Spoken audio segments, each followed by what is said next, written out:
A Turkish S-400 had just placed a fire control lock on the USS Donald Cook.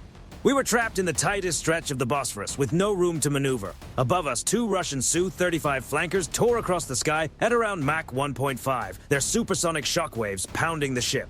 On the Turkish coastline, a Bastion P battery was rotating its launch tubes toward our hull. They were preparing a P-800 Onyx at roughly 1,900 miles per hour. That missile could cover the distance from shore to our bridge in only seconds.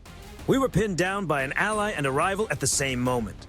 The Mark 41 VLS hatches were already sliding open, and the ship's combat system was only moments away from a ripple fire launch. The Arleigh Burke-class destroyer was boxed into a channel barely wider than a dozen football fields. To the north, Russian aircraft were descending into position. To the east, Turkish radars were tracking us. This was a perfectly timed confrontation.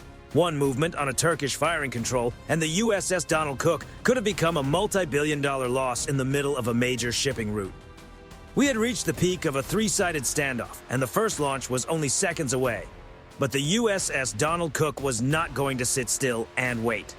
We responded immediately. The captain authorized electronic countermeasures at once. The AN/SLQ-32 V6 electronic warfare suite came alive, pouring out powerful electromagnetic interference. Our goal was to disrupt the Turkish S-400's receiver. On shore, Russian technicians watched their high-end radar displays dissolve into jagged, unstable noise. And the danger was not limited to the airwaves. A Turkish Ada-class corvette, TCG Heybeliada, suddenly surged forward from behind a civilian tanker. It accelerated straight toward our starboard bow at more than 34 miles per hour in a waterway narrower than some suburban streets. The USS Donald Cook shuddered as the screws reversed hard, churning the Bosphorus into white foam. The Turkish corvette missed our bow by less than 50 yards, close enough for our bridge team to clearly see the Turkish sailors at their 76mm OTO Melara deck gun. Even as we avoided the ship, our Mark 41 VLS cells were already ready. SM-2 interceptors and RIM-116 Ram missiles stood by for immediate launch. If even one Turkish missile had left the rail, the Bosphorus could have turned into a scene of chaos within seconds. From the perspective of the Russian Su-35 pilots overhead, it must have looked like NATO was on the edge of tearing itself apart. They believed Turkey had finally chosen a side.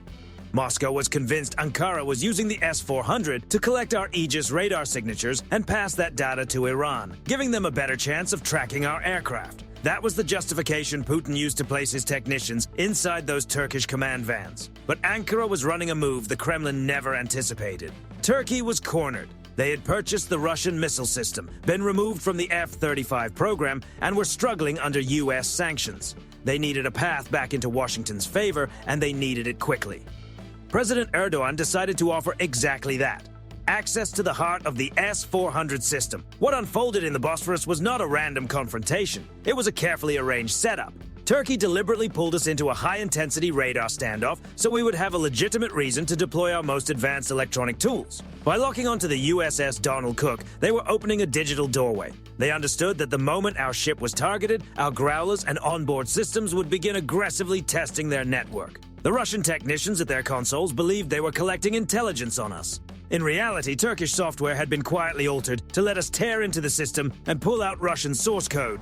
Turkey was not trying to trap us. They were using us like a giant vacuum to extract Kremlin secrets. Russia was the only side in the room that had no idea the game was already rigged. For veterans listening to this, you know that hard lock alarm instantly. Whether you served aboard an Arleigh Burke-class destroyer or worked a carrier flight deck, you were the one standing between the country and moments like this. If you were part of the Grey Hull fleet, or if someone in your family is serving on a destroyer right now, drop fair winds in the comments. We want to recognize the people who stand the watch when the world gets this quiet and this dangerous. Inside the Turkish S-400 vans, the Russian technicians finally recognized the intrusion. They realized the American destroyer was doing more than jamming them. It was pushing deep into their command-level architecture. Russian command bypassed the Turkish link and connected directly to the two Su-35 flankers circling above. The fighters rolled hard, pulling heavy Gs, and dropped toward our EA-18G Growler flight. The lead flanker switched to weapons and launched a KH-31P anti-radiation missile. That supersonic Krypton missile was built to hunt jamming signals, racing toward them at nearly 2,300 miles per hour. At that speed, it could close the gap to our aircraft in well under half a minute. Inside the Growler, the launch warning flashed across the cockpit. The pilot shoved the throttles into afterburner and released a huge cloud of chaff. The Russian missile chased the decoy and exploded about 200 yards behind our wing in a burst of orange fire. The escalation only grew sharper. While the first flanker kept the Growlers occupied, the second Russian jet dropped toward the USS Donald Cook and released two KH-35U anti-ship missiles. Flying barely 10 feet above the water, the sea-skimming weapons were extremely difficult to track on conventional radar.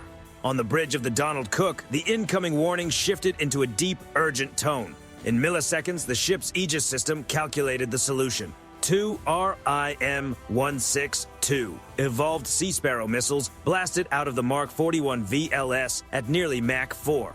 The first ESSM caught the lead KH-35U and tore it apart in midair. The second missile executed a program pop-up to slip past the intercept, missing our superstructure by less than 100 feet before crashing into the Bosphorus in a towering wall of water.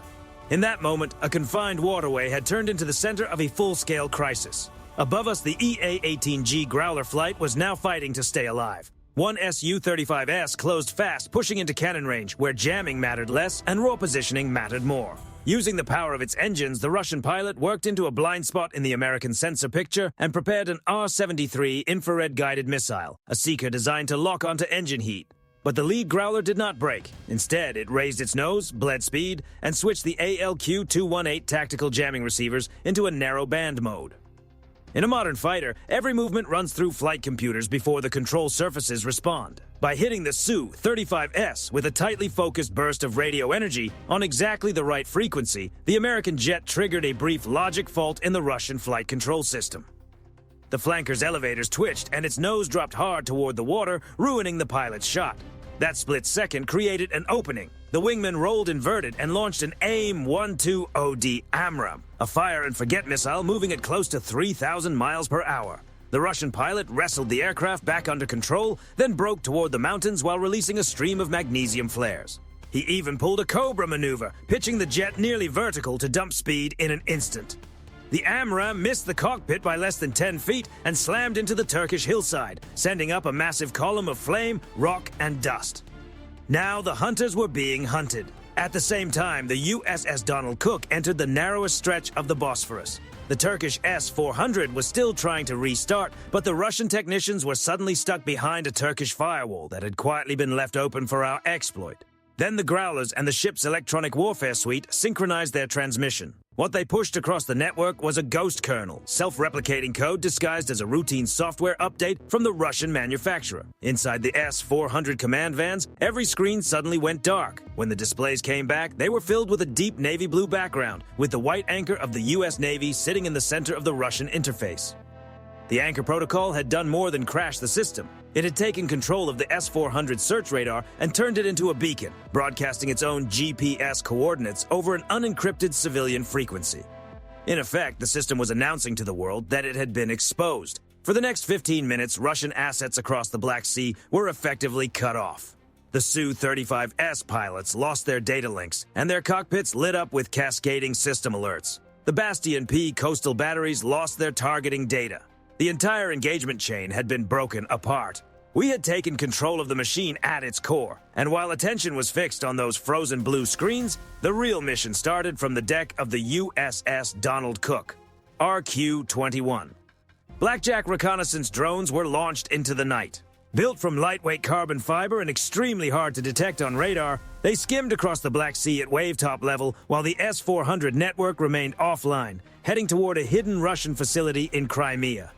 As the drones crossed the coastline, a nearby Panzer S-1 air defense unit, a truck-mounted system armed with twin 30mm cannons, picked them up and opened fire, sending streams of tracers into the sky. One drone executed a pre-programmed evasive move and slipped through the barrage. The Russian operator then launched a 9M335 missile, but without support from the main radar network, the shot detonated wide of the target.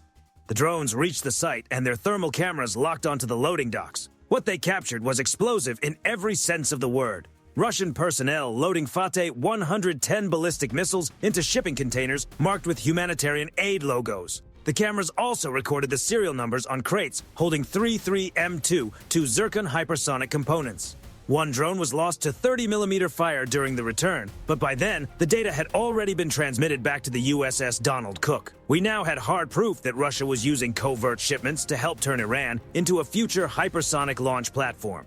But the Anchor Protocol had one more consequence. Because the Iranian air defense network was tied into the Turkish S-400 through a Russian satellite link, the code jumped across the connection and reached Tehran's command systems. Inside Iran, S-300 batteries and the domestically built Bavar 373 systems suffered the same blue screen shutdown. Iranian commanders believed they were operating under a Russian shield, but instead, they were staring at the U.S. Navy anchor on their displays.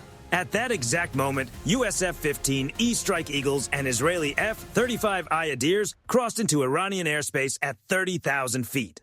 Iranian radar coverage was gone. Every attempt to restart the systems triggered a failsafe that wiped the BIOS entirely. The Strike Eagles went after the convoys we had tracked from Crimea, releasing GBU-31V bombs. The blasts were enormous, and the rocket engines inside the trucks set off chain reactions that wiped out the entire staging area. One Iranian Tor M2 battery managed to launch a single 9M331 missile using its backup optical tracking system. The American pilot responded instantly, deploying a towed decoy that drew the missile away. The decoy was hit, but the jet flew on untouched. In less than 20 minutes, the covert hypersonic supply route had been reduced to a chain of smoking impact sites. The USS Donald Cook cleared the Bosphorus and pushed into the open waters of the Black Sea. When the S-400's 15-minute shutdown window expired, the Russian screens finally came back online. But by then, the outcome was already clear. The drones were gone, the Iranian site had been taken offline, and the hidden operation had been exposed. The ship continued into deeper water with its objective complete. We had avoided direct conflict with an ally, yet uncovered a betrayal that could reshape the alliance for years to come. The S-400, a system Russia had promoted as untouchable, had been outplayed by software and the precision of a single American aircraft. The USS Donald Cook stayed on patrol, its radar sweeping the horizon while the crew remained at general quarters. In waters like these, the distance between peace and open confrontation can be no wider than a digital signal. We held the line at one of the most dangerous choke points on the planet, proving that the Navy does more than protect the seas. It protects the information that controls them. And by the time the Russians and Iranians began sorting through the collapse of their systems, one reality had already set in. We were long gone. We respect the truth, and this video is designed as a dramatic retelling meant to give viewers a vivid sense of how such a scenario could unfold. Some parts of this story are based on a hypothetical situation and should not be viewed as a factual account of real events. Any dialogue, reactions, and emotional moments are fictionalized, inspired by publicly available information about military capabilities and geopolitical tensions. Thank you.